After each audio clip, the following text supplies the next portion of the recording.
I know someone who puts her phone away at 7 p.m. every night, and I love this for her. I think it's amazing. I don't want to do that. I don't want to. I want to go on Instagram. I want to look at my phone. I want to listen to my audiobooks on my phone.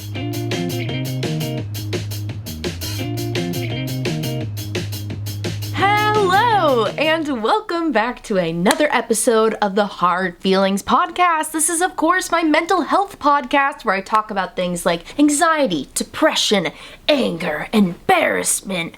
I always forget. I can never get a third one that quick, dude. It's fine. It's part of the intro now. It's part of the intro, part of the charm. Welcome back to another episode of the pod. Man, I have just been craving alone time so badly lately. That's why I didn't have a new episode last week.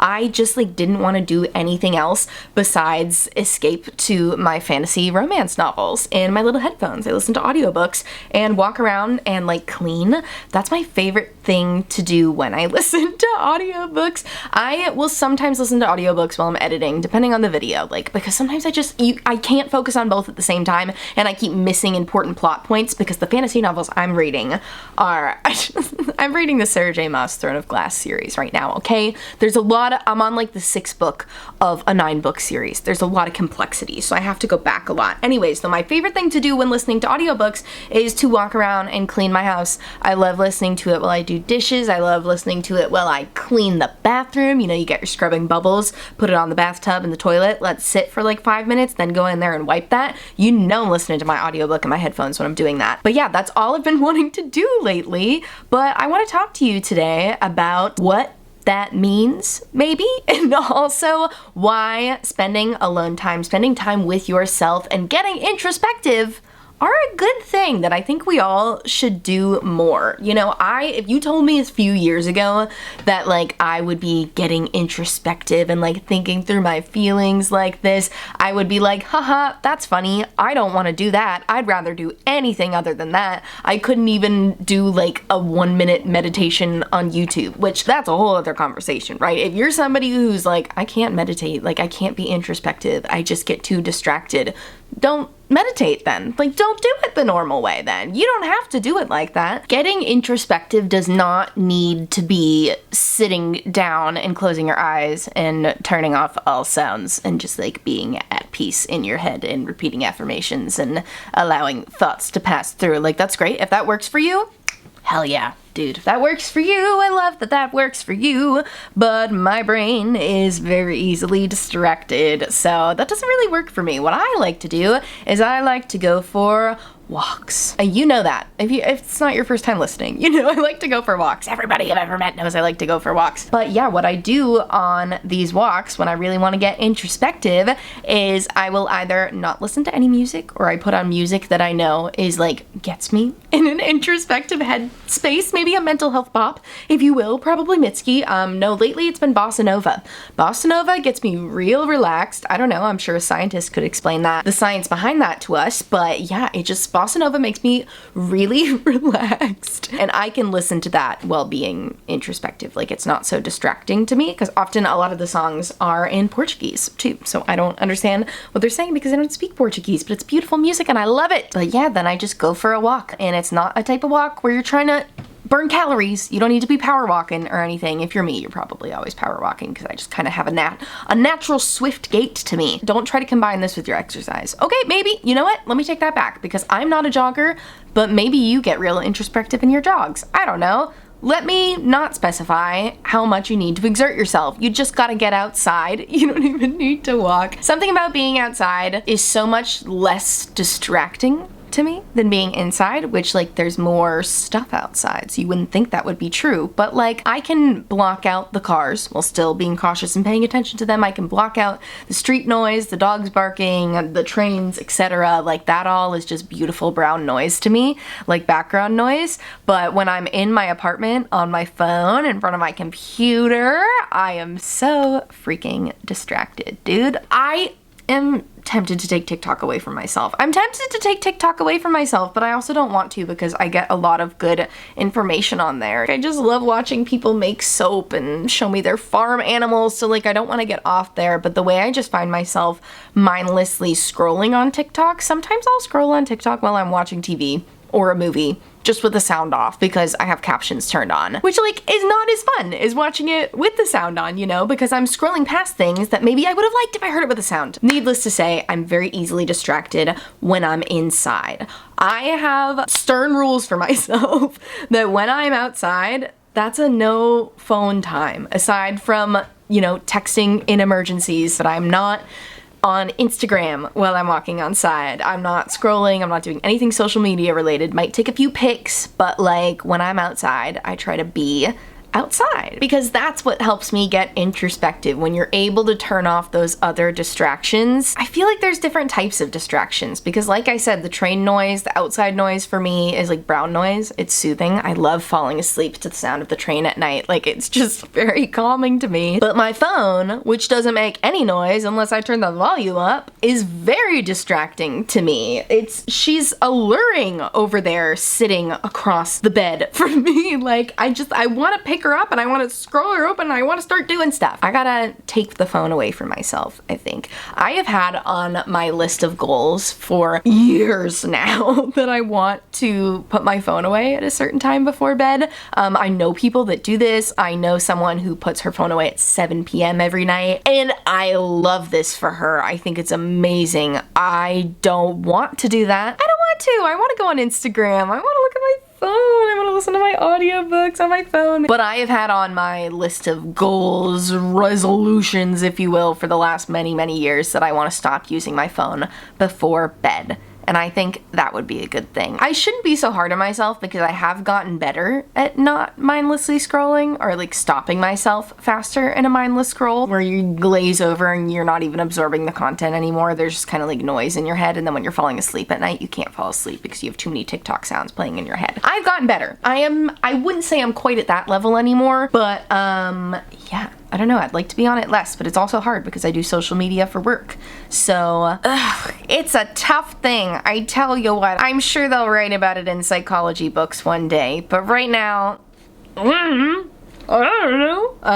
I'm working it out in therapy, you know, trying to explore that boundary between like giving myself time to be alone and also socializing because it is part of my job. And right now I just want so much alone time. I just want to plug out the world. I just want to put my headphones in and go outside and go for a walk and listen to my book and hang out and journal, and like I'm just having a deep desire for introspection today. I feel like this happens to me during the changing of the seasons because I was talking to my therapist about craving more alone time last week, and she was like, I feel like the last time you said this was like fall, and I was like, oh shoot, that was the last time that I was feeling like this. I did an episode on feeling melancholy. Surprise, I feel melancholy right now too.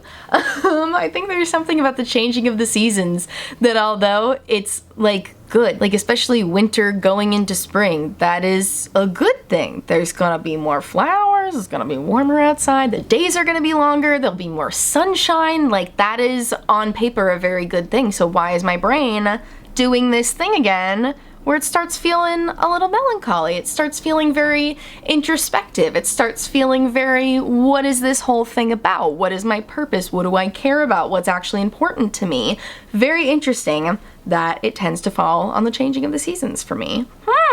That feels pretty cosmic. I'm sure there's something behind that. Pisces season, am I right? I do actually feel like Pisces season is the season to feel your feelings. Sorry if you're not into astrology, but Pisces tend to be very in their feelings, very emotional, a little sensitive. I love Pisces so much. I have lots of people that I love that are Pisces. So yeah, I think that makes sense that I would be super in my feelings right now because it's Pisces season. Yeah, it's interesting. It's like I want to be alone and I want to escape into my fantasy worlds and listen to my books and listen to music and walk outside and enjoy all the nature. But then I also, like in the time I'm not doing that, I'm like journaling 20 pages. Like I have no in between. I like not want to be a part of reality at all and just clean with my headphones in, and then suddenly I'm like hyper aware of myself and like writing down all of these observations and introspective things and patterns that I've noticed in my own behavior and things I want and ways I think I can get there. Like, it's just,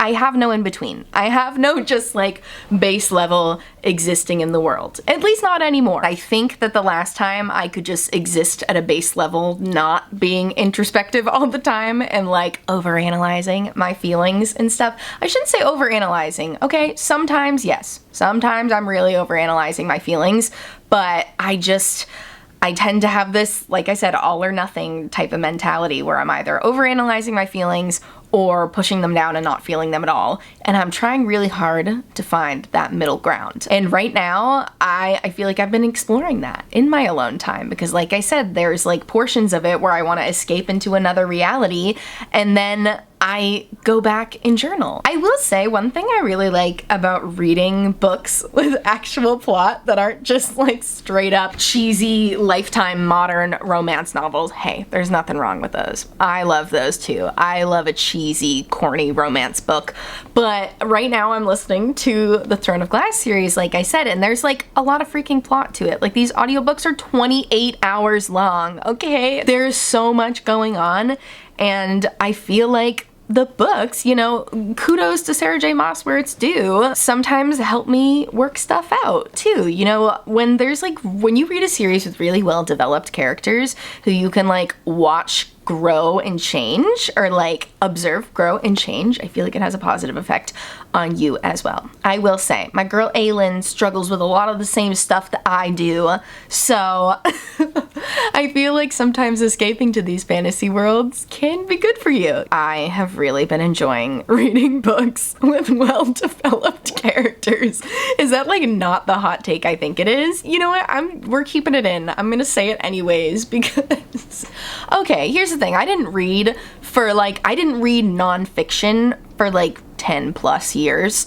I, read what I had to in high school and college, and then after that didn't read at all for like 5 years, and then started reading self-help books a few years ago, and for a while I was reading nothing but nonfiction. I wasn't reading a lot, but I was reading like self-help books, like You Are a Badass, like nothing wrong. I've got nothing wrong with any of these, but like I felt like reading had to be productive, I was still stuck in my productivity cycle, like my productivity being my only value. And so I felt like, well, if I'm gonna take the time to read, take time away from working to read, then it better at least be productive. It better at least teach me something. Like, if you had told 2020 Geo that she was gonna be reading 28-hour, which I think translates to like 600-page books about fairies and all of their lore and different lands and queens and kings and characters that are being developed and subplots and side characters, she would be like, what, girl? Oh my gosh, have we lost our mind? We can't do that. We don't have time to do that. All of this to say, I like the nice mix of introspection and escapism I'm doing right now. I feel like it's working for me. I think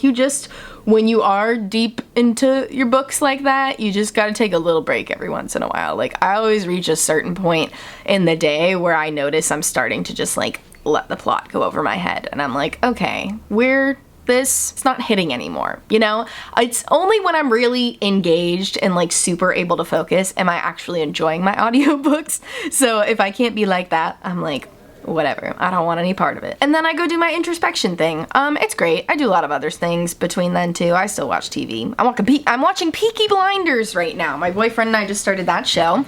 It's been really good. I really like Peaky Blinders. We're already like halfway through the second season. I'm enjoying it so much. Little life update in the episode today. I took a week off last week. I got a lot to catch you up on. Do you guys want to know what else I did this week? I saw Mitski in concert on Monday. She was so good. And that leads us into the mental health bop of the week, which this week it's a repeat. I know. I don't like to repeat, but it's because I just saw her in concert and she performed this song and it just feels so relevant relevant lately. I want to talk to you about I Don't Like My Mind. I love the song I Don't Like My Mind because it just perfectly describes what it feels like to be introspective sometimes. And one of the things she says, I don't like my mind. I don't like being left alone in a room with all its opinions about the things that I've done. You know, the judgmental voices in the back of your head that we always talk about, and mine feel really loud sometimes. And then she says, and so I blast music loud and I work myself to the bone, meaning like, so I distract myself.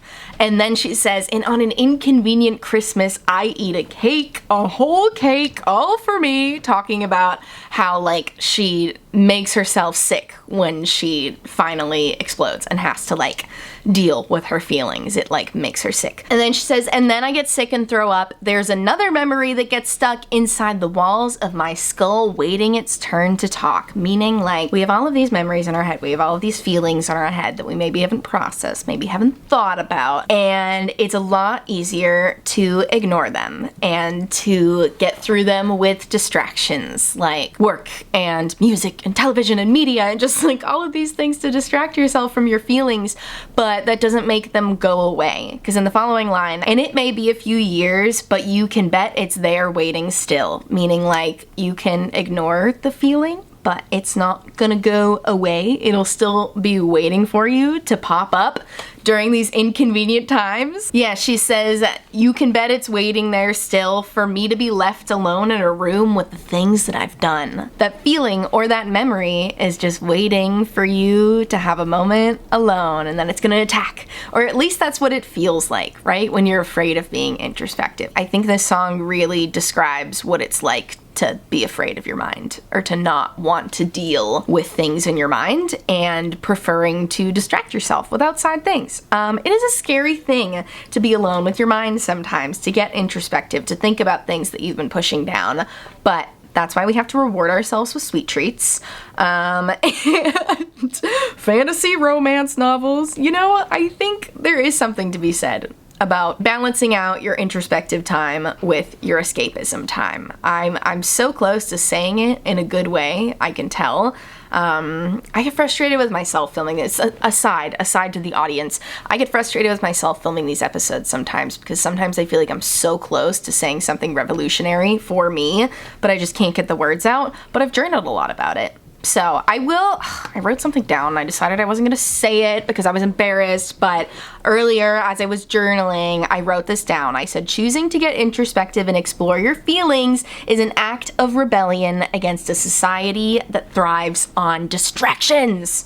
I wasn't gonna read it because I was like, is that a little dramatic? But I don't think it is. I kind of don't think it is at all. I feel like I wrote it down and I meant it, and I do feel like choosing to explore your feelings is a really revolutionary thing to do in a society that thrives on people not talking about their feelings and using other things to distract them, like alcohol and drugs. And I'm not saying all drugs are bad, but alcohol, drugs, distractions of all kinds. I'm sure you can imagine and fill in the blanks. Like, capitalism thrives off of that. It thrives off us buying things, dude. If we were all like incredibly well in the head, then society would crumble. I don't know if that's true. But like, yeah, it does feel like an act of rebellion to explore your feelings and to not just push them down. So, it's hardcore to explore your hard feelings, dude. That's the phrase I was looking for earlier. I think that's the phrase that wraps up this whole episode. It's hardcore to explore your hard feelings. You guys are hard as hell. I'm hard as hell in a tough way. That's how I mean that. If you listen to the end of the episode, can you leave a comment on the YouTube video? I always wonder who actually listens to the end. Yeah, leave a comment down below. Just say hey. Just say howdy. Say whatever you want. But yeah, that's the end of this very chaotic episode. As always, thanks for being here. I don't have any makeup on today, so I don't have any details for you aside from this Kaja lip gloss mocha glaze. It wore away as I was talking. It's a lip gloss, but it leaves a really pretty stain behind, so I've been loving this lately. Yeah, my hair looks pretty because I just took a shower. So if you're not watching, come watch and tell me my hair looks pretty. Anyways, thanks so much for listening, and I will talk to you next week with another one. Bye, take care of yourself.